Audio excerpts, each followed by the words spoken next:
उन्होंने कमेटी भी बनाई है। तो ये प्रोसेसिंग चलती रहेगी, सुप्रीम कोर्ट का निर्णय आता रहेगा। मिनिमम पेंशन का ये है कि वो हर किसी को एक लाइफ सपोर्टिंग या जो जीवन सुरक्षा या जो आर्थिक सुरक्षा, सामाजिक सुरक्षा जो सरकार देती है, तो हमारा कहना है हमने कंट्रीब्यूशन किया, वो तो अलग। आपके बाकी बुड्ढों को आप दे रहे हो 6,000 एक घर में, तो इन लोगों ने क्या गुनाह किया भाई? डिस्क्रिमिनेशन कितना बड़ा है। ये वो कामगार है जिन्होंने देश को आगे बढ़ाया, उन्होंने पैसे भी भरे, और आप उनको बोल रहे हो नहीं तुम इसके लायक नहीं, तुम राशन नहीं मिलेगा क्योंकि तुम्हें पेंशन मिलती है 500 रुपये, तुम्हें वो घर भी नहीं मिलेगा क्योंकि तुम्हें। हमारा कहना है जिनको फुकट दे रहे हो 6,000, उससे थोड़ा सा ज़्यादा 7,500 महंगे भत्ता हमको दो, क्योंकि हमने कंट्रीब्यूशन किया है। हम आपके सौतेले नहीं लगते, हम भारत माता के सौतेले पुत्र नहीं है, ये हमने उनको बताया। 7.5 का फिगर ऐसे आया है कि बीजेपी जब अपोजिशन में थी, तो 2013 में बीजेपी ने मांग की थी कि हमें इन लोगों को 3,000 कम से कम पेंशन और महंगे भत्ता मिले। ठीक है। उसके ऊपर कमेटी बिठाई गई। ठीक है। वो कमेटी थी भगत सिंह कोश्यारी कमेटी। ठीक है।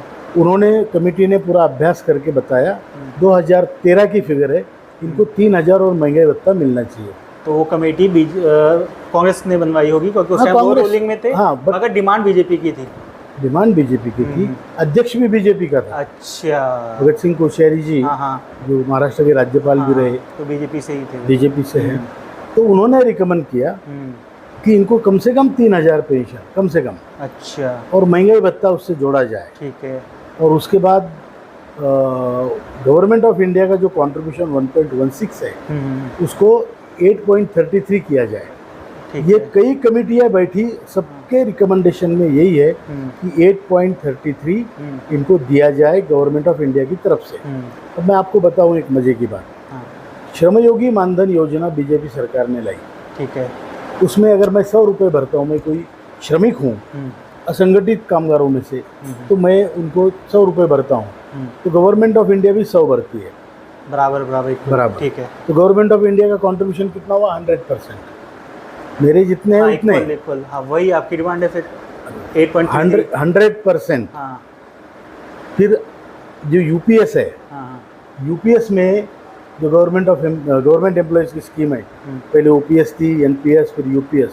तो यूपीएस को गवर्नमेंट ऑफ इंडिया कंट्रीब्यूशन देती है 18.5%। ओके। श्रमयोगी मानधन योजना में 100%, यूपीएस में 18.5%, और हमारी स्कीम में गवर्नमेंट ऑफ इंडिया का कंट्रीब्यूशन है 1.16, that is to for administrative expenditure. मतलब हमारे पेंशन योजना में गवर्नमेंट ऑफ इंडिया का कंट्रीब्यूशन 0 है। तो आप किसी को कुछ दे रहे हो, किसी को कुछ, किसी को कुछ। ये श्रम योगी वाला मुझे चेक करना पड़ेगा। आप 100% बता रहे हो कि पूरा 100% दोनों तरफ से जा रहा है, ये थोड़ा सा। जब मैं देता हूँ उसको आप 100 पकड़ो। गवर्नमेंट ऑफ इंडिया कितना दे रही है? 100%। मेरे देने के 100%। अच्छा। 100 टाइम्स नहीं बोल रहा हूँ मैं, 100%। अगर मैंने 100 भरे तो गवर्नमेंट ऑफ इंडिया भी 100 भरेगी। उसमें गवर्नमेंट ऑफ इंडिया ने ये डिक्लेयर किया है कि अगर कोई बंदा 100 रुपये भर के 30 साल इस स्कीम में रहता है, तो उसको at the end of 30 years 3,000 रुपये पेंशन मिलेगी। ओके। ठीक। सिर्फ 100 रुपये से? 100 रुपये देना। 100 रुपये देना। ठीक है। अच्छी स्कीम है, मतलब उनके लिए अच्छी है। लेकिन हमने तो भाई औसतन 700-800 रुपये भरे हैं महीने के, तो हमको कितना मिलना चाहिए? ये जो 700-800 रुपये आप बता रहे हो, ये पहले 417 थे, फिर 541 भरते तो थे, ये अभी 1250 भरते हैं। ये एवरेज आप पूरे 78 लाख जो कर्मचारी काम कर रहे हैं, 78 लाख कर्मचारियों का एवरेज बता रहा हूँ। 700-800 रुपये तो हमने भरे। तो उसके हमें कितने, 100 रुपये में 3,000, तो 700 रुपये में 21,000 बनते हैं।